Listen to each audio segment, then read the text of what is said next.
Even after decades of contribution, what still excites you the most when you walk into a cath lab, a clinic, or a lecture hall? So, when I'm working in my clinic, every patient who walks my door is a diagnostic challenge.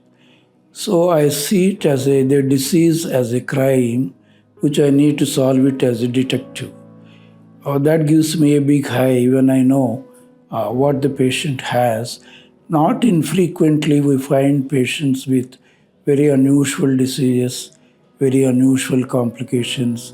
They have gone through multiple hospitals and they have been missed in many places, including hospitals in United States and UK. And when we challenge the diagnosis and then work on that and come out with a credible diagnosis and treat it, that gives me a big high intellectually and mentally. And when I walk into a lecture hall, the students always excite me. So my concentration is more on what I can teach them, what take home message I can give them, and what is it they will learn from me, and how to polish them into better cardiologists. That is my always the lookout when I went to go to a lecture hall to give a good lecture and give a good message and leave behind the memories of my lecture.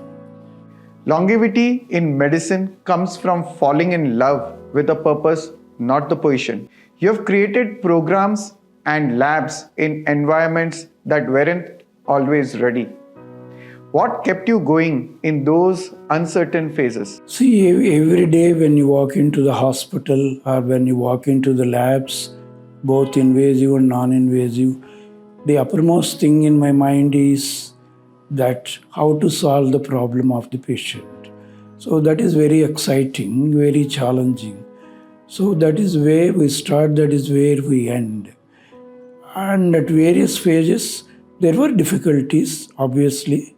In 60 years of my career, I wouldn't expect it to be problemless.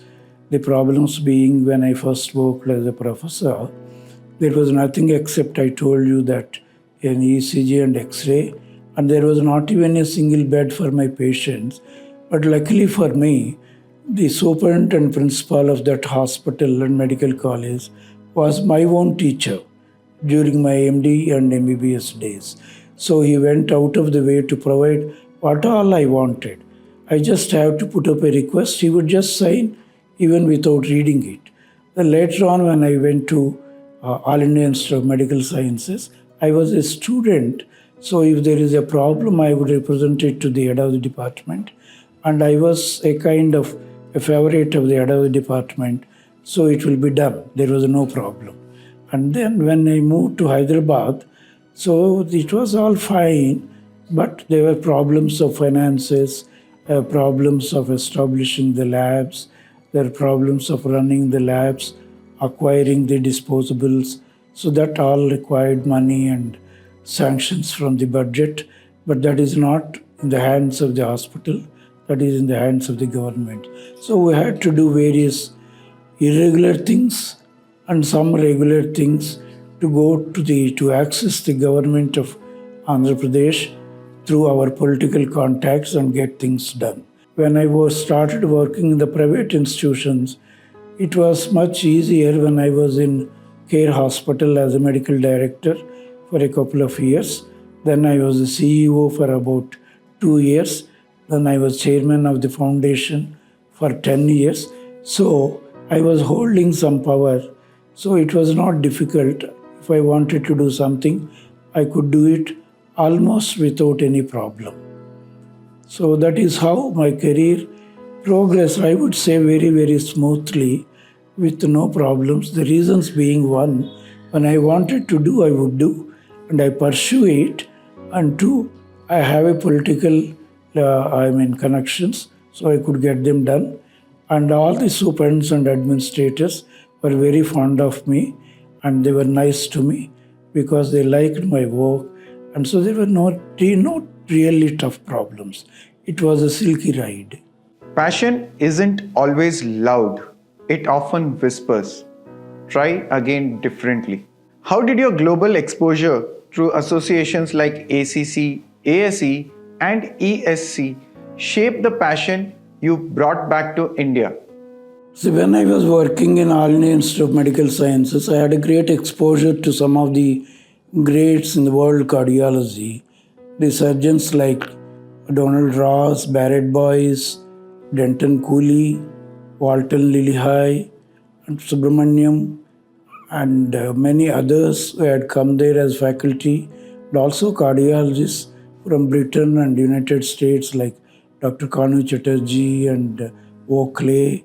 So that gave us an insight into what the real world cardiology is marching towards, because they came to All India Institute with the latest knowledge and the latest innovations demonstrated to us. So that is where I was awed by their expertise and by the level of cardiology and cardiac surgery that is possible abroad and yet to be found here back in India.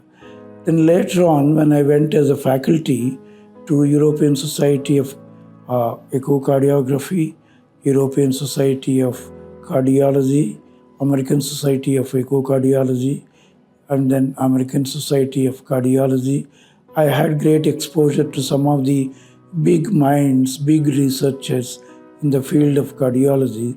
So you could see how they think, how they act, and how they gather the data, how they put it together, how they analyze it, how they present it, how they make their slides, and how they come out with original ideas.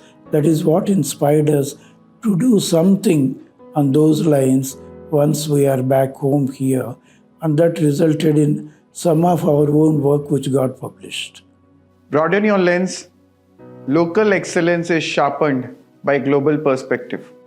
You have been the recipient of numerous prestigious honors over the years, including a truly iconic moment when none other than our former president, Dr. APJ Abdul Kalam himself presented you with an award. That's not just recognition, that's history. Can you take us back to that moment? What did it mean to you personally and professionally? It brings back big memories because I was very closely associated with Dr. APJ Abdul Kalam when he was president and even in the years before he was president.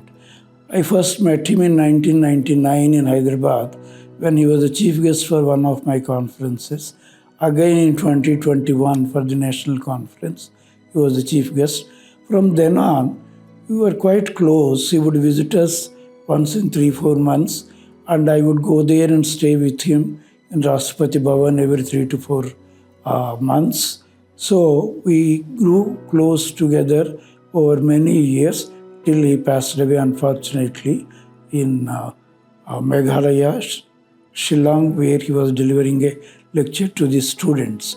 I think what made him like my work was that I was as passionate about teaching as he was about teaching to the students and meeting the students all over the country. And one day he told me, "Raju, how is that you did not get a Padma Shri?" I have great memories of my association with Dr. APJ Abdul Kalam, and I received one of the Lifetime Achievements Award from Dr. Kalam in Mount Abu in Brahmakumari's auditorium. Then I also traveled with him extensively in India in Air Force One, along with the President as his personal guest. And so we had a lot of time together to talk to and discuss various things, not only medicine, but even non-medical things. And I also used to be a ghostwriter for him for his medical lectures. That is, when he addresses medical students, medical colleges, he would call me up and say, "Can you please write up a small thing about this particular occasion?" So I would write a small article for him to read out during those addresses of his to the medical students.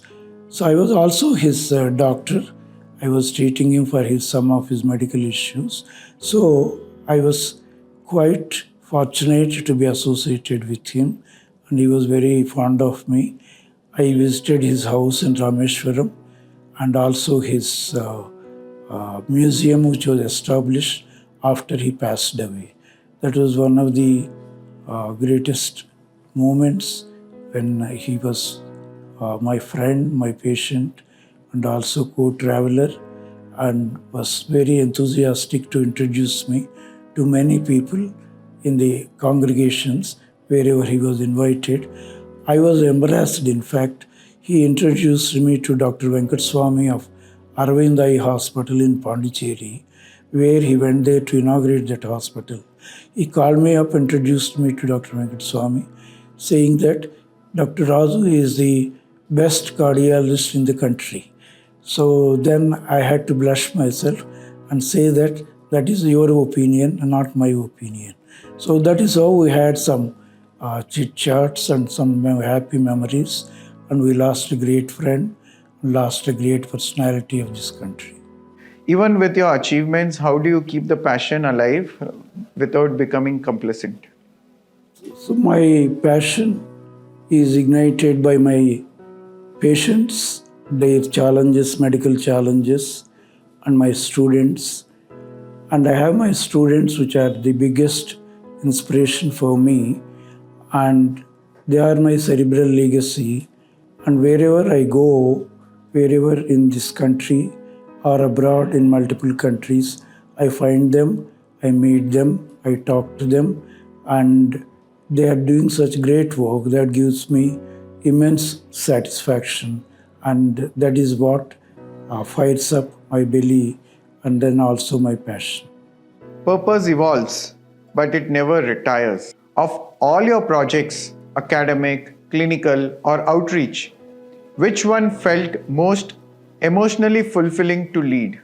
See, of the three choices you gave, I always felt completely fulfilled, excited, satisfied when I give a good lecture. So, to answer your question straight, I think I always wanted to be a teacher, as I told you in the beginning. So that is what gives me greatest satisfaction of my career. The heart remembers impact more than titles.